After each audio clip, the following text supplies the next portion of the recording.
Ramogi machiegni weche mag tuke bang' tieke thuolo mar 10 gi point 36 tuke lig mapiny mar National Super League. Club mar Kisumu All Stars mawuok e kaunti ma Kisumu ni kod geno ni ikruok margi higani biro miyo gi thuolo mar loyo kombeno kendo duogo e lig maduong'. James Okoth nolimo jotugo e seche mane gitimo rako ka kwayo bende koro gichwalo ne kembe mayudore e kaunti no mondo jiwgi gi yore mag omenda.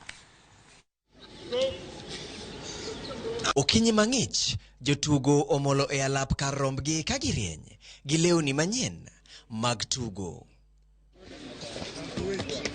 Wang'ni nenore ni Otenga dhi kalo gi ng'ato. Klab mar Kisumu All Stars timo orako ne ikruok tuke mag lig ma piny mar National Super League ka chunygi chwer ne kawo osimbo ma wang'ni bang' klab mar Shabana kawo ligno e season mokalo. Omolo Frederick en kapten e klab mar Kisumu All Stars kendo olero ni ikruok makare biro miyo gi thuolo mar timo maber e season manyien. Target mare en tero Kisumu All Stars e KPL. To mane gima wawak ne sani mondo tim ni odhi otug e lig maduong' Kenya. To kata kineno preparation marwa watiyo matek mondo wami Kisumu nying moro manyien manosebedo kolalcha. E kindego, jata chenro e klab no mar Kisumu All Stars lero okenge magisekawo kaka klab mar neno ni gilure gi chike matayo weche adhula e pachoka. Koro nyocha gidwaro ni mondo wabed gi team mar ladies mamano wasetimo mano wa identify. Nyocha gidwaro ni mondo wabed gi youth team mano bende wasetimo mo waseketo mkakati makoro wan gi youth team. Sani be koro ne giketonwa ni gidwaro ni mondo wabed gi stadium sadek.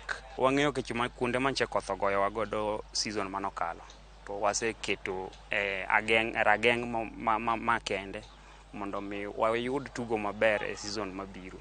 E kinde ni ma klab no pod nigi midhiero mar nok mar omenda, johera ma Kisumu All Stars ichwalo negi ote. Gilos fan base, gikony Kisumu, team iluongo ni Kisumu All Stars. En team achiel mantiere within Kisumu County, and en team apane wantiere kokaindi gi Kimigori. Ka waloso fan base maber, and I think kwa kopi gima ne Shabana team, to wanyalo timo maber. Kaka goero kamano be ni waziri masani odonjo ni Madam Beatrice.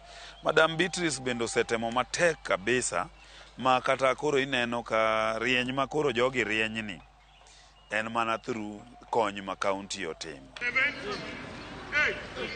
Otenga timo ikruok makare, oseiko jotugo makare kendo solo johera ne kar rombgi. Gima koro dong' to Otenga fuyo en sir.